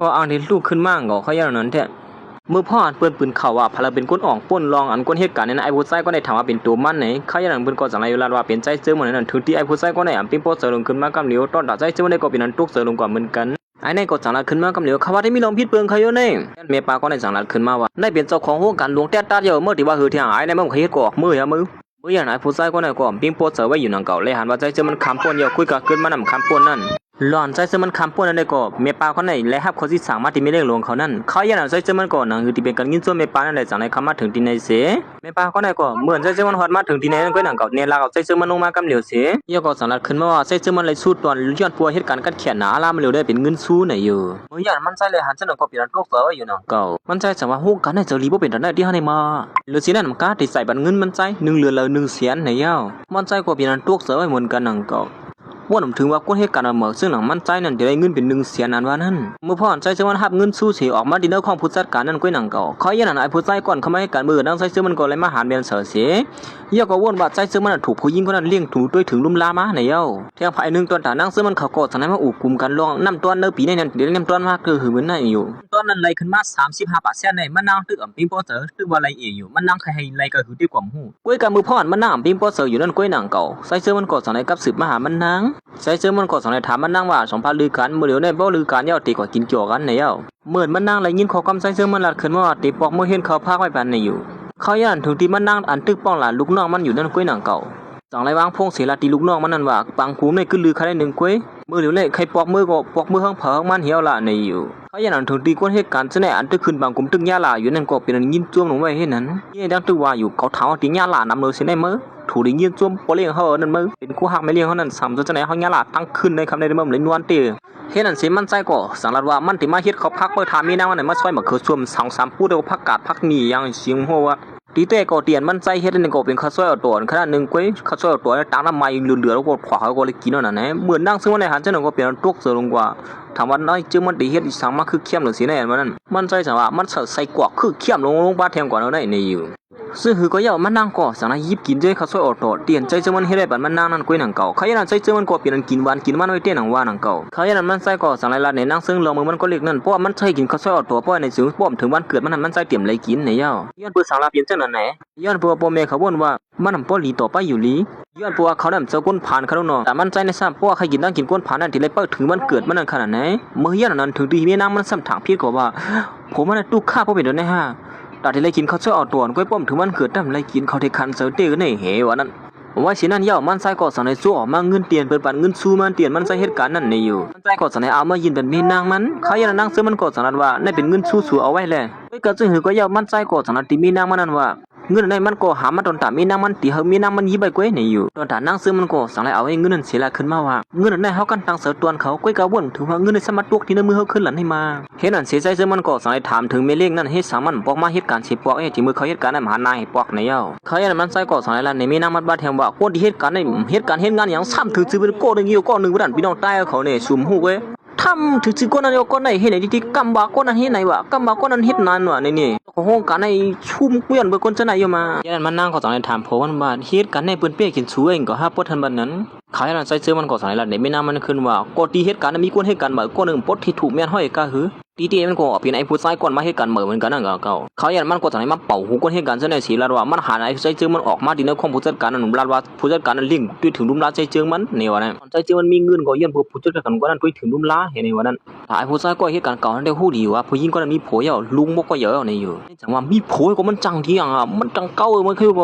็ในว่าแล้วมันขึ้นปอดกินก้นบางมีก็ในนั้นก็จึงก็ย่อไอ้ผู้ชายก็ในก็ตึกบนกวางอยู่เพราะความนัดไอ้ผู้ชายเปลี่ยนลายลงก็ในนั้นเขาอย่างนั้นก้อยหนังเขาใจเชื่อมันก็จากไหนมานางเหตุการณ์มือพ่อใจเชื่อมันนางลงนั่นก้อยหนังเขาจัดการก้อนเขาละถึงเลยดังไอ้เปลี่ยนลายทั้งก้อนก็จากไหนฮอดมาถึงที่นั่นเสียบอกกับนายก็มีข่าวลีเที่ยงอันหนึ่งหนังเขาลาวาไอ้ผู้ชายก็ในดึกเขามาให้การหึงสารไอ้ก็เอาเลยคู่ของในคือเข้มนะเห็นไหมว่าคู่ของอยู่สังคมหัวไอ้เลยก็ตัวมือนั่นได้ตัวบ้าผักเตะเมื่อเอาตัวบ้าตีนอะไรอยู่มาไอ้ผู้ชายก็ในก็จากไหนลัดขึ้นมือก็หักมาในตีเฮ็ดต่างไปหลอนมันใจเลยคำป่วนเขาคือเข้มในนี่เชพินบอกให้กูก็ในเขาความจอมในอยู่ไอ้ผู้ชายก็เนี่ยมักมีเสียก็คือสามมาเป็นคนมักมีอะไรเมื่อมันเหตุการณ์ออกจานเยอะมันก็จากนั้นว่าตีกินข้าวเลี้ยงเกี่ยวกันในอยู่มีไอ้ก็นึงลัดขึ้นมาตีนั้นเขาเลยยินว่าการขันการอะไรจะห้าดีแล้วนะมาเขายันมันก็สลายมาห้องเขาใจเจอมันก็จะเหมือนกันก้อยกาตอนตาใจเจอมันได้ก่อนเขาเสือเหก็คือร้อนว่ากินเกี่ยวกันว่านั่นก้อยกาเขายันไอ้ผู้ชายก็นึงสารคือว่าไม่เลี้ยงเขากว่าขึ้นบางกลุ่มตีหิมห้อมนั่นเหมือนกันหมังเผาที่ได้ทุบหันไม่เลี้ยงเขาเนี่ยอยู่แทงไผ่หนึ่งใจเจอมันก็ใครทุบหันมาไม่เลี้ยงก็นั่นเปลี่ยนเผาเนี่ยมันใจก็สังในย่อมกว่าซ้อมอยู่เย้าเห็นนั่นเสเขาก็สังในมาทอดถึงเตียนเขาที่อันกินเกี่ยวกันนั่นเมื่อยันไอ้ผู้ชายก็นั่นก็ในการสืบในใต้ก็มันตีก็หักมันนั่นก็หักมันก็ได้ก็เปลี่ยนเขาขึ้นเฮียนจอมกันนั่นก้อยหนังเก่า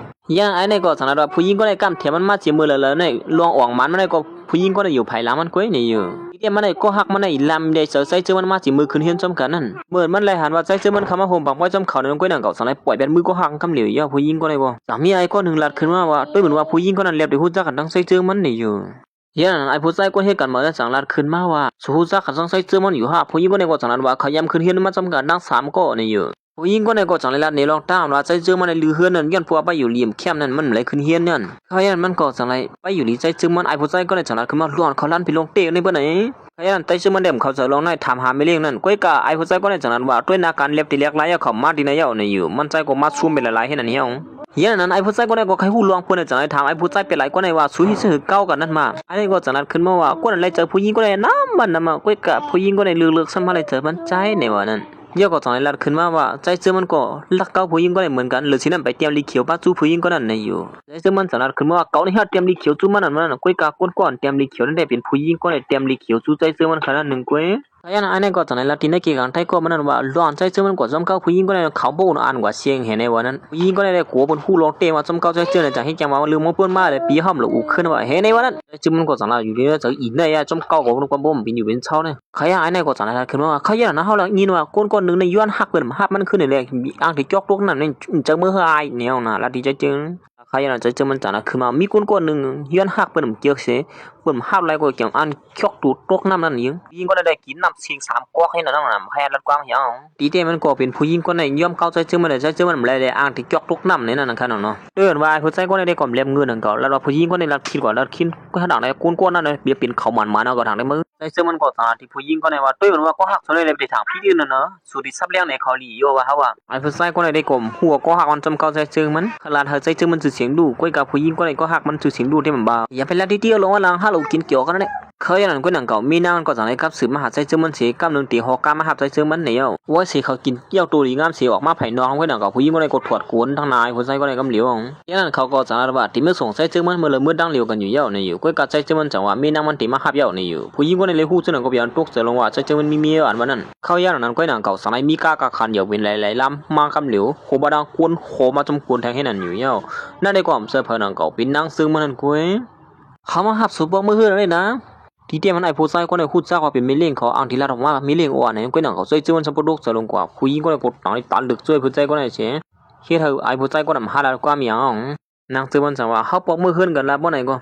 เฮ็ดนั่นเสียเขาต้อง2ข้อก็ต้องไปปอกมือกับไอ้นั่นอยู่เย้าแต่ไอ้นั่นได้ฮู้อยู่ว่าคนก็นั่นเป็นมิเลี้ยงเขาในนั้นก้อยกับไอ้คนเฮ็ดกันมาได้แบบผู้คิวตัวที่สั่งสั่งว่าจังดิเจอแล้วมีสายกูมีหางลีขนาดนึงก้อยคนบางมีก่อมจิมก็เหมือนใจเจ้าฮอดมาถึงที่นั้นก้อยหนังเขาสั่งถามมีนางมันลองเอาก้าทั้งน้ำทั้งหลายเสียถึงที่มาถึงที่นี้นั่นยันนางเจ้ามันก็สั่งไล่ลัดในมันใจว่าย้อนปัวมีนางมันนั่นผู้หญิงก็ได้เฮ็ดเฮาใจเจ้าในระดับอายแหละนางเจ้ามันก็ยอมละสั่งไล่กว่าคัดก้ากับขันใหญ่มาให้ในว่านั้นโอ้ตีเตี้ยมันก็ซุ่มเขาในแกได้ในแกกลางเปิ้นได้เนาะเพียงพวกมาอย่าไปเฮ็ดเจ้าในเฮาว่าได้ก็จะหือกองจ้าเก่งก็เนี่ยเฮ็ดนั่นเสียเขาต้อง2ก็อ่างได้คืนกันอยู่นั่นก็หนังก็สิพวกมันนางก็สั่งไล่หลังขึ้นมาไม่อยากเขาย้ำหลีเต้มึงนางละว่ามันนางกว่าคัดก้ามาสิใจเจ้ามันสั่งว่ามันกะหนาละพวกนามาอย่าไปเฮ็ดเจ้านางนี่อยู่พวกนายอย่าไปเฮ็ดเจ้าในแท้งนะไอ้นั่นมันใจก็จังได๋ร้อยเงินผันมีนางมันขึ้นเฮ็ดนั่นเสียจังได๋เรียนออกกว่าตอนนั้นยังซื้อมันก็มันนั่งกันคัดเสือหาเงินสิปันผมมันใช้ก้อยกำมันนั่งสั่งว่าจะหือกว่าถึงติปันเขาเจ้าเงินติปันเขาปันเงินเฮาขึ้นจังได๋ได้ปีนเอียนมันย่อนี่อยู่ตอนได้ผู้ชายก็ในก็เหมือนปอกมาที่ในก็ปิ้งปอดเสือที่เหนือก็ฮักมันหันว่าก็ฮักมันน่ะฮักใส่ซื้อมันเสียที่ถ้ามันในหน้าด้านไอ้ที่ในเกียร์กลางเปิ้นในอยู่เขากันเอากาปอเขาเสียมาปั่นสูเจอ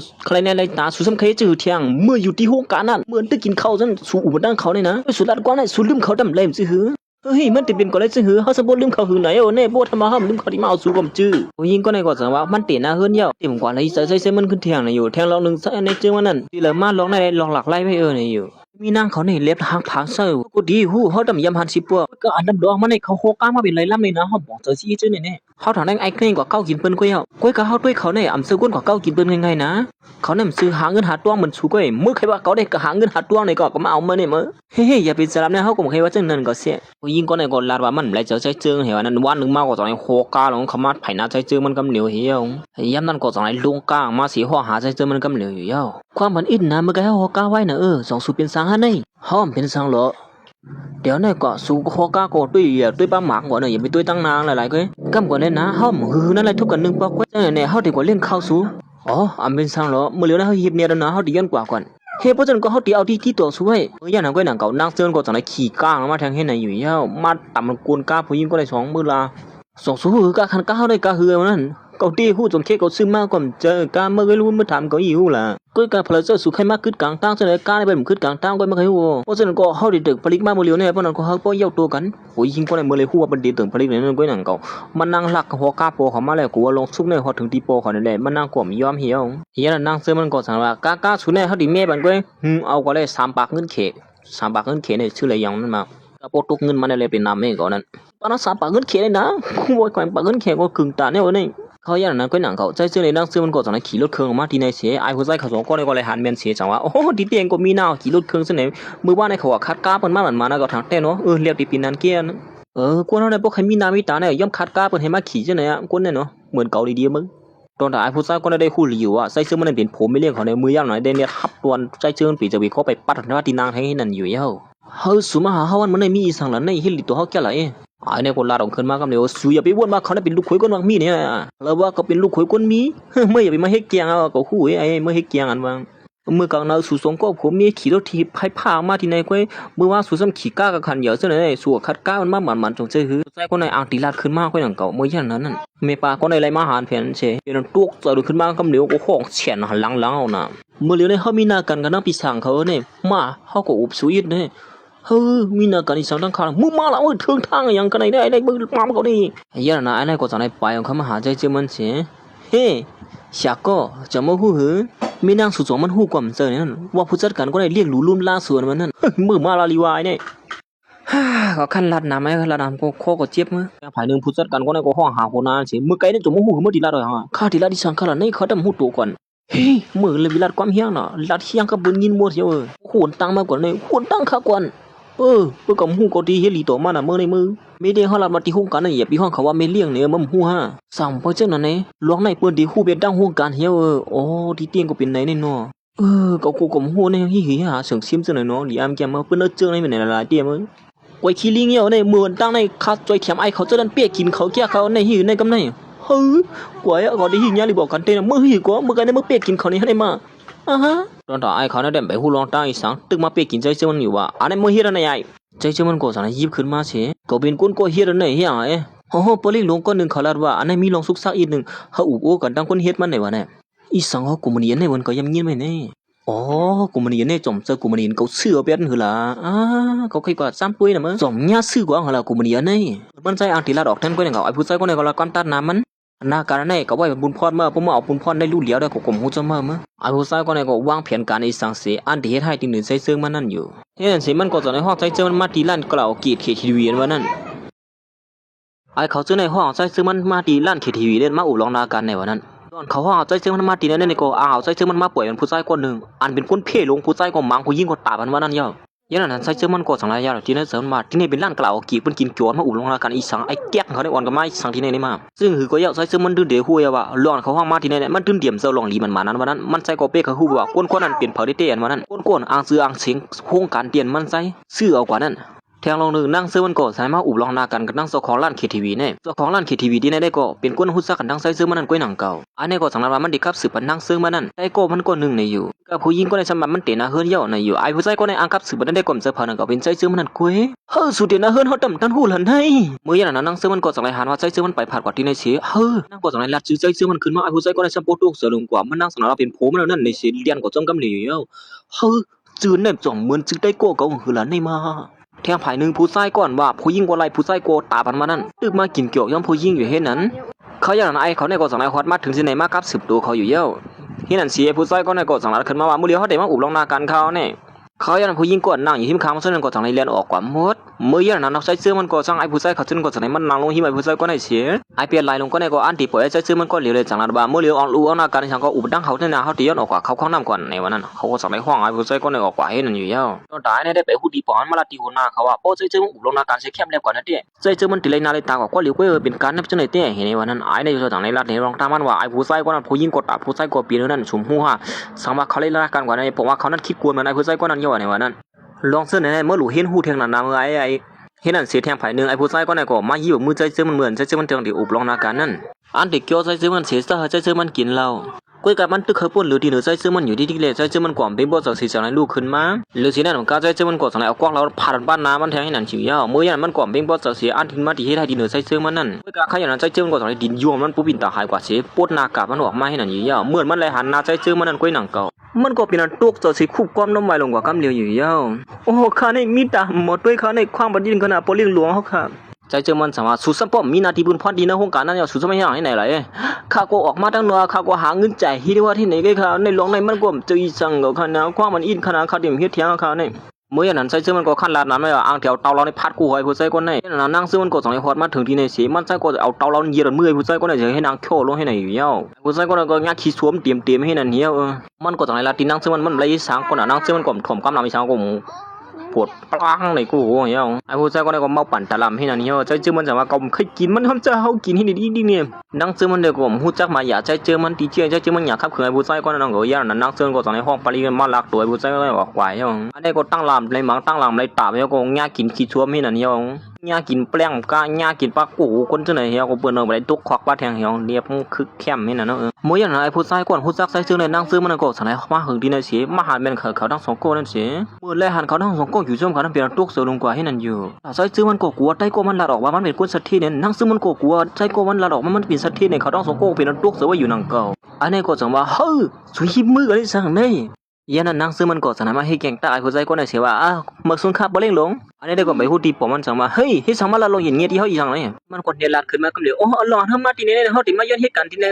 เขาลัดว่าลูกก็ให้ลงบทเชิญเนี่ยเขาก็มาย้อนเหตุการณ์ที่เนี่ยนั่นเฮ้ยบ่อยสั่งนั่นก็ให้คิดซัวมีเขาเนี่ยมาไอ้ก็ในกล่องลัดจำพูยินก็นั่งเชื่อเหี้ยใจเชื่อมันก็ไอ้ผู้ชายก็ในลาดออกว่ามันเป็นว่าสัตว์ที่ไหนให้แกงลาดขึ้นมาเมื่อนั้นข้ากว่าย้อนเหตุการณ์ที่สูงก็เป็นภาพให้เขาออกมาขึ้นเขาต้องกันตอนนั้นเมื่อยันไอ้ผู้ชายก็นั่งก็คู่ดีว่าเขาต้องสองคนในถึงซิมตัวห้องผาวันนั้นมันก็สั่งให้แกงเรียนจอมเขาอย่างว่าเจอเต้เนาะเมียนเต้มือเขาตีลาดในมือเหลียวในคำไปคู่นั่นว่าเขาเป็นปลิงหลวงอันนั้นกุ้ยกะลวงมันใส่ใบหัวมีมันเป็นไม่เล่งหลวงกอ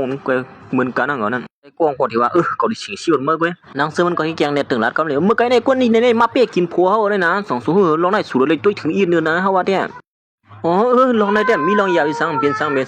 งเฮ้ยนั่นสิยันปวนนางซึ่งมันหมัดเจ็บเลยจังไรออกมือกว่านั่นไอ้ไต้โก้มันจังนั้นขึ้นมาเฮ้ยเขาสองคนในซื้อมาเตรียมขึ้นเตียนนะขึ้นจำกันมือเหลือกวาดกันให้ในมาเกี่ยในมือใจเจียวมันก็จังไรข้องลุงน้องมีมือน่ะ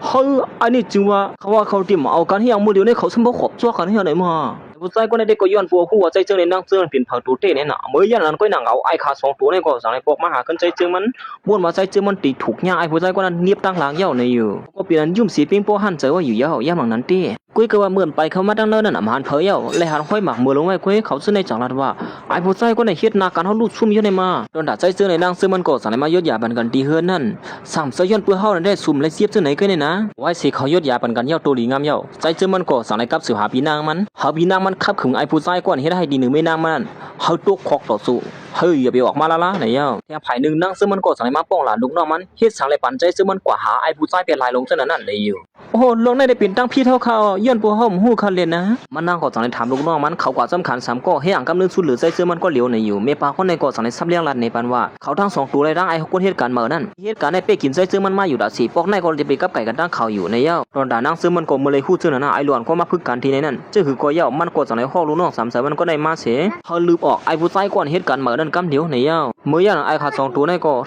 ็ไปฮู้ตัวเขาตึงมาป้องหลาใจซึ่งมันว่าใจซึ่งมันเฮ็ดนาการเขาลู่ซุ่มนาการคือเข้มของเขานั่นในอยู่ใจซึ่งมันก็สั่งให้ลูกขึ้นมาเสียเทียงขึ้นหนังเก่าเมื่ออย่างนั้นไอ้นี่ก็สั่งว่าสุเหตุการณ์จื้อในเฮ็ดนาการลุงเฮาลู่ซุ่มซะไหนเนี่ยไอ้เขานั่นก็ลัดว่าใจซึ่งมันเฮ็ดนาการลู่ซุ่มบอกนั่นในที่เฮาใจซึ่งมันก็เอาปุ่นพรในอยู่3เจ้าซึ่งนั่นได้เตรียมไล่ในเย้ากุ้ยกะเขาฮู้ล้อนนาการเตียนเขาละถึงอยู่นั่นใจซึ่งมันซับ่เป็นเจ้าโครงการเย้าเมื่ออย่างนั้นก็นางเก่าเมปาก็นางซึ่งมันสั่งมานั่นก็สั่งให้ฮอดมาถึงที่ในเสมาลาที่ไอ้ผู้ชายก็ได้เอามือหาเราสู้อยู่อย่างเที่ยงในไอ้กวนมือไอ้นี่ก็เนี่ยดาเดินขึ้นมากำลีว่าอ่ำซึ่งมันเป็นใจซึ่งมันก็เฮ็ดนาการลู่ซุ่มนั่นในอยู่ใจซึ่งมันก็สั่งให้ลัดในก็ว่าก้นๆเขากว่าห่มนาการซ่อมที่อุบซ่อมนั่นเป็นก้นหมอเป็ดหมอเรียนก้อยเจ้าของโครงการนั่นอ่ำซึ่งไอ้ผู้ชายก็นั่นในอยู่ลองในมันใจเกี่ยวเอามาก้อยนาการนั้นในเย้าไอ้นี่ก็ตลาดเขาความถางเลขที่เหนือใจซึ่งมันอยู่ให้นั่นที่ ติ๊กในป้าในจังนั้นคือว่าใจเจอมันละด้านหนำพิษีเขาเจ็บด้วยยาว่าคนนั้นถูกย่างหรือบอกกันเพราะเขาตั้งหือยาวและอังซื้ออังเสียงบนขนาดหนึ่งกุ้ยในอยู่เมื่อเหลียวในเขาถูกย่างยอบเยาป้อมหยุ่มก็ด้วยกินเนื้อเขาในเลยเนี่ยไอ้ผู้ชายคนไหนก็เมื่อเลยยินชื่อนั้นเนี่ยตะกี้ตู่ขึ้นมากำเหลียวอยู่ยาวด้วยกับไอ้ผู้ชายคนเฮ็ดกันมาได้ตึกเนี่ยว่าใจเจอมันเฮ็ดทางการนู่นซุ่มอยู่เฮ็ดนั่นดิ๊กเมื่อนั้นใจเจอมันจังนั้นขึ้นมาพาราว่าเขาเฮ็ดนาการนู่นซุ่มเอ้นาการที่สุดแล้วถึงนั้นเขาเฮ็ดมาคือการมาแคบแล้วยาว่าป้อมหยุ่มก็เจ็บด้วยเลยนะป้อมหยุ่มเขาเนี่ยก็กัดสิวก็ต้องทำด้วยเจ้าของคอมมูนิตี้นั้นกำเหลียวก็แล้วอ่ะในป่าคนในก็สัมป้อมเขาหยุ่มสีว่าใจเจอมันเฮ็ดไรแต่มันย้อนปัวหมูซุ่มเขาหัวใจเจอมันเป็นเจ้าของห้องการตีนั้นใจเจอมันสัมปเสือมาเย้าตายในก็ตื้มเขาหยุ่มเสถานเล็กตีนึงใจเจอมันอยู่ที่นั่นดิ๊กเมียป่าคนในจังนั้นขึ้นว่าเมื่อเวลาความหนาเมื่อเหลียวเนี่ยเมื่อเลยเหตุการณ์ตีเนี่ยไอ้เขาก็สอนให้เฮาคนไปยานมาลักคอยผู้ใจก็น่ะกว่าต้นตายได้ก็เอาตูงลวดให้นั่นเหี้ยวไอ้ก้นเฮ็ดกันมาตุกย้อนเฮาซอยแถมก่อมสังหิซื้อซอยแถมหน้าตูเผาตูมานั่นบ่ว่านี่ก้นเฮ็ดนั่นกันซื่อเนี่ยกับไก่ด้านข้างก็นี่เมื่อยันลูกน้องนั่งซื้อมันก็สั่งให้มาลัดเนี่ยว่าไอ้ผู้ชายคนนี้เฮ็ดกันมาแล้วถุงยาหรือเปล่ากันเนี่ยมื้อเดียวเนี่ยเฮ็ดสิเขายันนำไปนึงเขาซอกของห้องการก่อนเป็นปนนั่งซื้อมันนั่นก็สั่งเลยฮอดมาถึงเดือนสิลงกาลงมาเฮียงปลีเฮามาที่ไหนขนาดนี้มื้อเดียวเนี่ยก็มาตัวอยู่ห้องกันไรอีทำมาโอ้จะจึงนั่นก็ค่ะมื้อยันตอนตานั่งซื้อมันก็เฮ็ดเกียงเฮ็ดกันลองหมดเสยย้อนปัวกูผมมันหัวเป็นคนมักมีมื้อยันปอผมมาปั๊มทางวงหลังของมานั่งสะพดทุกตัวลงกว่าเฮ็ดนั้นยังมาใส่ซื้อคู่จังไหนลูกยิงเกยอันปอมาที่ไหนก็มาด้วยลูกข่อยนั่นน่ะลูกยิงปอมานั่งสารติปอกลัวปอเขาหันใจเจอมันเหี่ยวที่เฮ็ดให้ใจเจอมันตกเสยนี่อยู่มานั่งกลัวปอเขายอมรับเลยใจเจอมันนั่นแหละปอเขามาที่ไหนก้อยนี่อยู่ก้อยมานั่งหัวปอเขาสะบ่ยอมรับใจเจอมันบ่ปอตั้งหึงเหี่ยวในนั้นก้อยกัดซื้อหือก็ยาวมือพ่อนเขาตั้งสองก็ปอลูกรูปกันเสียสารแคนกันอยู่ซึ่งในนั้นก้อยนั่นก็ไอ้ผู้ชายเปลี่ยนหลายลงก็นึงสั่งให้มาหันมันเสิร์ฟนั่งซื้อมันในทั้งเขาเฮ็ดนั่นต่อกันนั้นย้อนปัวไอ้ผู้ชายก็แหนมหัวนั่งซื้อมันนั่นเป็นเจ้าของห้องการคอมมูนิตี้มันใช่อยู่ไว้ในนั้นสั่งให้จุกพวกมันขึ้นมาป้อนั่งซื้อมันในตั้งปัวกูกันนั่นอยู่เย้าไว้เช่นนั้นเขาตั้งสองก็ปอลูกก็สั่งให้ขึ้นก้ากว่าไอ้ผู้ชายก็ในก็ตึงมาซ้อมป้อแค่หางนั่งซื้อในตั้งปัวเขาอยู่ให้นั่นดิ๊กไว้เช่นนั่งซื้อเขาปอลูกขึ้นก้าเสียขี่ก้าออกกว่านั่นก้อยนั่งเก่าไอ้ผู้ชายก็ในก็วนว่ามีใจซื้อมันนั่นก้นให้กันลองหมดเสานั่นกว่าปอกินปอเล็กหลวงขนาดนึงก้อยในอยู่เสียมันก็สั่งให้เอาแค่หางได้สิสูงมาดีใจซื้อมันนั่นกำเหลียวอยู่เย้ามีไอ้ผู้ชายคนหนึ่งอันดับดกแม่นใจซื้อมันเสียพวกแค่หางนั่งซื้อมันเลยตั้งปอเขานั่นสูงมาปั่นใจซื้อมันตัวอยู่เย้าเขายันไอ้ในก็สั่งรัดขึ้นมาในจ่องซื้อมีสูงหือล่ะตัวรู้คนเฒ่าคนหนึ่งเลี้ยงลุ่มล่าไว้หือล่ะนั่นเมื่อกี้นี่เขาเลยหันเขาเลยตั้งคนเฒ่าคนหนึ่งจอกขึ้นก้ากว่านะด้วยเหมือนว่าลองจำเซอร์เขาในอ่ำเซอร์ลองธรรมดาที่กดเกี่ยวก่อนไม่ซึ่งในนี่เหมือนจึงว่านั่นนะว่าไอ้เจ้ามันก็มาเลยยินเจ้านั่นตลาดขึ้นมาว่าเมื่อใครว่าหือที่เดียมาละเจ้าไหนไงไอ้ผู้ชายคนไหนก็ลาดว่ามีนางใจซื้อมันก็ปอดกินก้นเท้าก้อนหนึ่งเมื่อยันไอ้ผู้ชายก่อนหูจักนางซื้อมันจังลาดขึ้นมาลองตามมาได้มีนางเขาในตื้นตีมเฮ็ดเจ้านั่นละไอ้ในเมื่อหูเมื่อไปละก็ว่าเมื่อนั้นกูอ่านหูแน่กูกับเมื่อยันนั้นใจซื้อมันก่อมเขี้ยวนั่นก็สายลุกขึ้นมาสิว่ามีนางก็เป็นชื่อเขาหูไอพอซึ่งก็ย่อมันเหี่ยวเลยเขากัดมาปั่นฟ้าเมื่อเนี่ยไอ้ผู้ชายก่อนหูจักไม่เลี้ยงเขานั่นจังไรเขาความปั่นแห้งใส่ใจซื้อมันว่ามีนางใส่ซื้อมันตื้นตีมเฮ็ดเจ้านั่นละเนี่ยเย้าใจซื้อมันโกเหมือนทางเสริมเลี้ยวเลยจังไรเขาผู้ชายคนไหนกว่าย้อนออกการมันใจวันเมื่อในมันตีย้อนดื้อการเสียกว่าในเย้าเขายันมันใจก่อสั่งในมัดด้วยเขี้ยวหางมีน้ำมันสีวนอยู่ให้นั้นเขายันมันใจก่อสั่งในเอาเขี้ยวหางในส่งกับบันไดก็มันเสียเขาเจ็ดด้วยไม้ก้าในว่าเป็นก้าเผาเลยนั่นเพียงไผ่หนึ่งนั่งซึ่งเลยตั้งโปเขาแต้มไปหู้โตมานั่งสิกินเกี่ยวกันอยู่ให้นั้นเขายันใจซึ่งมันก่อสั่งในมานั่งไผ่หลังเขาสีด้วยเขาสองก็ปวนกันอยู่ให้นั้นลองในหนึ่งแค่ที่เธอใจซึ่งมันถักพี่หลงขึ้นมาที่สั่งเขาปวนเข้ากันเจ้าไหนนี่มาขยันมันใส่ก่อสั่งในให้เกี่ยวกับสิบหามีนางว่าสองมีนางมันตีลัดซื้อนี่นั่นเมื่ออย่างนั้นนั่งซื้อมันก็ย้อนปัวกัวใส่ซื้อมันหัวมันเป็นก้นสัตย์ที่เนี่ยสั่งไรกดวางพงเป็ดกำเหลี่ยอยู่เย้าถึงที่เธอใจซื้อมันนั้นมีสื่อถังเถื่อนลงขึ้นมาแห้งหรือเก่าอยู่เย้าลองในมันตื้นเจอเหมือนมันเจอเลยได้มือนั่งซื้อมันก็ปอเขาถามมันนั่งซ้ำม้วนว่าปอเขาตีมาเฮ็ดให้ตีเหนือใจซื้อมันเลยอ่ำย่อมลาดอกลาว่าใจซื้อมันกับสืบมาหามันนั่งอันวันนั้นขยันปอเขากล่อมสั่งว่าคือตีมันนั่งป้อมไปพร้อมทบในก็เขากล่อมบาอย่างเย้านั่นก็ตอนตัดใจซื้อมันก็สังวนอยู่ว่าเฮ็ดสังมีน้ำมันซ้ำกว่าเลยเสือก้นจื้อไหนก้นเท่าก็ในซื้อก็อาซากว่าเหย่อเย้าปกติว่ามีนางเขาเลยเสือก้นมักมีซ้ำเจอเขาก็เป็นก้นมักมีก้นหนังเขาก็ลาดว่าเขาเป็นก้นมักมีเนี่ยก็มันมาอยู่จำเก่าเย้าในมาเห็นนั่นสินางซื้อมันเลยตั้งโปเขาก็สั่งไรไปออกลั่นกว่าเหย่าตอนตามมันใส่ก็สักซึ่งจ้าเฉวนอยู่เห็นนั้นเหมือนบอกมาดีเฮือนั่นมันใส่ก็เฮ็ดเหมือนหนังมีลองสั่งมาเสียสั่งไรเอาคู่ของอันนึงตั้มวางไว้อยู่ที่เหนือเพิ่นนั่นแต่นั่งด้วยมันก็เป็นทุกข์เสริมกว่านี่อย่างของเขาบ่มีที่ไหนได้มาก็เลยฉึกชิมันเนี่ยพวกเขาหัวเขามีคู่ของมีกาขาในถามเป็นก็น้องมีเนี่ยเขายันมันใส่ก็จะให้เกี่ยมหุ่มหันเสียมาโดนตักมีนางมันอยู่เฮ็ดนั้นพอกำในมันใส่อ่างติลัดในมีนางมันว่ามันเป็นก้นสัตว์ที่นี่นั่นก้อยกะเข้าย่ำก็อ่ำตั้นในลัดเสมันใส่ก็เอาเหี้ยวไหลไปที่นั่นอยู่เหี้ยวไหลลัดวันเหมือนไหนก็มันที่อันลัดแถวมือผูกในเสก้นหอกกามันใส่ก็จะมาเปิดอยู่ที่ในนั่นเมื่ออย่างนั่งซื้อมันซ้ำถังว่าก้นหอกกาก็ไหนเป็นก้นเหตุการณ์มาเป็นก้นเหตุการณ์มันนั่งนั่นแหละมันซ้ำเสิร์ก้นหอกกาก็ไหนปอกมือขึ้นกว่าถึงที่ให้ก้นเหตุการณ์ก็ไหนพอสมบูรณ์กว้างลงกว่าเฮ็ดนั้นเขาอย่างนั้นใจซื้อมันก็สั่งให้ออกมาย้อนบัวมันสั่งให้ก้นหอกกามาเปิดอยู่ที่ในเสกันมาตัวก้อยกาการนั่นน่ะมีเหี้ยวหือมือละมันใส่สั่งให้ทำว่า สุหัดฮักมันนั่งก็จังเลยเป็นเรียนก็ว่าไอ้ในคนเหตุการณ์ทั้งนั้นโฮก้าออกกับเปียร์ก้าเพิ่มหูนั่นแต่ก็เอาทีละกำเราก็จังละเลยมันใจก็จังเลยมาตึงปังแต่ก็มันหลอนมันใจเฮแต่ก็มันเจ็ดด้วยไม่กล้านั่นอย่างสุดไม่ใครคู่ชักอีสังนั้นในมือเลือหน้าตาสุกบ่ใครจืนเสยเป็นอย่างนะจุกเขาอย่างไหนมีลงสุกสักเสยอะไรเมื่อว่า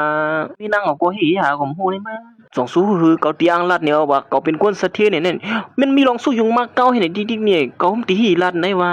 หยาบแกมือจังหยาดลัดซื่อๆเฮาน่ะเฮ้ยเฮ็ดจังนั้นมันจะไล่หรอกำตีเฮ็ดให้เขาตกเสเฮาว่าเขาเป็นคนสะเทียเนี่ยนั่นเขาย่านั้นก็นั่งเขาเสียงพวกไอ้ผู้ชายคนนั้นก็จังได๋หลังขึ้นมาอันนี้ก็จังว่าที่ห้องการมีลองสู้อยู่เลยมื้อเหลือวันเดียวปอกมือก่อนได้อยู่ปอกมือก็ปอกมืออะไรมันนั่นก็นั่นก็นั่งเขาปอนั่งซื้อมันก็จังได๋มานั่งลงที่ได้สิเขาย่าใจซื้อมันก็จังได๋หาเป็นปอลุงก็ได้สิปอกกำได้มันใส่ติ๋วไม่จะฮ่าหานสิกว่าหาปอลุงก็ได้กำเหลียวนี่อยู่มันใส่จังมาถามปอลุงได้ว่าจังฮู้ซักแม่นำมันนี่อยู่ปอลุงก็ได้ก็ฮู้ซักนี่เย้ายันพอเป็นลูกยิงฮู้ซักอีมันก็เมื่อเป็นเผ่าเนี่ยข้าก็เป็นเมียให้เขานั่นน่ะอ้อมเจ้าเป็นผัวเขาปอลุงก็ได้ก็จังว่าโอ้เจ้านั่นหาอีหยังก็ต้นยำหูยปอกนั่นมามันใจสมมาป้องล่ะปอลุงก็ได้วุ่นว่าปอลุงก็ได้มาหิเมมันเนี่ยว่าเนี่ยก๋วยคิลิงก็ใจเจิงกว่าล่ะปอเจ้าเจ้าเนี่ยตัดได้เฮ็ดลูกขวยได้ขยับไปเมื่อเขายันปอลุงก็ได้ก็จังได้เคยขูดหลังขึ้นมายันนั้นนักเสื่องก็จังเรียนเข้ามาหาปอเขาสิห้องว่าปอเนี่ยกำเหลียวอยู่ยาวมาคือคนนั้นผู้ชายคนไหนหูคนก่อนมันมาป้องล่ะอยู่นั่นตีเต้ก็เป็นปอมีนางมันในนั่นเขายันมีนางมันก็จังเรียนเข้ามาเสียมันใจสมบูรณ์ตกเสือลงกว่าเหมือนได้ยินมีนางมันห้องว่าปอในนั่นมันใจก็เป็นอันเลียแห้งหนาลาอะไรอันที่เรียนออกกว่าเมื่อยันนั้นพอลุงก็ได้ตั้งยิงมันก็จังเลยห้องไม่ขึ้นยันนั้นเขาตั้งสองก็จังเลยกับสืบตัวเป็นตั้งกันกว่า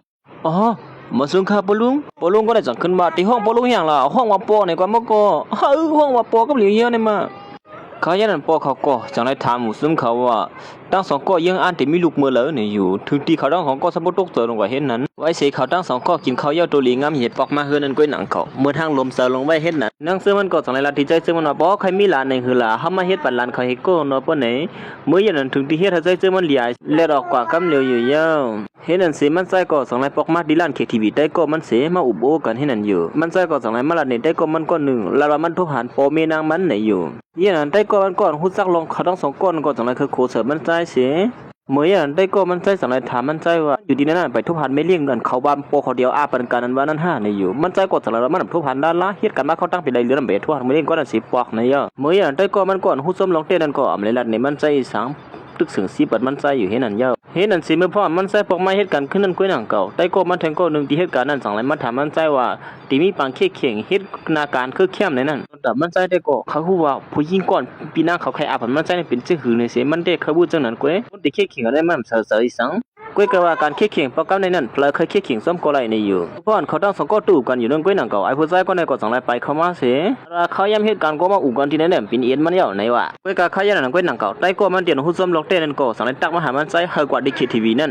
มีลองทีรัดเนี่ยมันใจเนี่ยวันนั้นอย่างนั้นมันใจก็สังเลยมาหาได้ก็มันก็ในแทงกำหนึ่งให้นั่นอยู่แล้วเห็นนั่นเสียเขาด้านสังก็สังเลยอุบมนเกี่ยวกันเสียมันใจได้ก่อนไปหูลองตั้งมันว่าเป็นลองตั้งอีสังเลยได้ก็มันห้องมาเนี่ยนั่นสังสุยุ่มเปียกเปื้อนไว้เหรอเนี่ยมีลองตั้งสังละเมื่ออย่างได้ก็มันก็ในก็สังเลยคือว่าก็ได้รัดเนี่ยมาไว้เฮ้มังเผาก้นเท่าน้ำหยาดปานอ่อนมันได้ก็มันไปไม่ได้เด้อนะเมื่ออย่างมันใจได้ก็ไปหูดีปอกมันได้ก็มันก็ได้สังเลยว่าร้อนสุดซะเขาเสียด้วยไม้ก้านั่นมืออย่างนั้นนาคันเขานำเนี่ยห้ามเลยเสียด้วยก้อยก็ได้มันใจได้ก่อนไปปองอีสังนั่นก็มันใจตึกดันว่าเป็นปอมีนางมันก้อยไม้ก้านั่นเนี่ยเมื่ออย่างนั้นมันใจก็ไปหูดีปองมันได้ก็แค่ลัดเนี่ยมันใจไหนอย่างของเก่านั่นได้ก็มันใจก็สั่งให้ลัดออกมาซื้อสของก้านั่นเสียนั่นได้ก็เป็นปนนั่งซื้อมันนั่นก้อยหนังเก่าเหมือนมันเลยยินซื้อในก้อยหนังเก่าเหมือนทางปีนั้นยินไปซ้ำเสริมไปก็ในเหมือนก็ย้ำยินที่เหลือไปได้มาเพราะฉะนั้นมันใจก็จะได้บ้วนปอกขึ้นมาว่าก็นั่นได้ก็เป็นโปผู้ยิงก่อนปีนางเขามันใจเตียนขึ้นจอมนั่นในอยู่เฮ็ดนั่นสิมันใจก็สังวนอะไรขึ้นมาตีเต้เป็นเมียนางมันเหี่ยวอ่านเป็นเมเลี้ยงลวงเขานั่นในอยู่เมื่อมันใจเลยฮู้ซื่อนั่นเขาเป็นตัวเสือบ่อยู่หนึ่งก็มันใจก็สังได้ป้องหลาดได้ก็มันเฮ็ดสั่งลาดเขาสิมือว่านั่นได้ม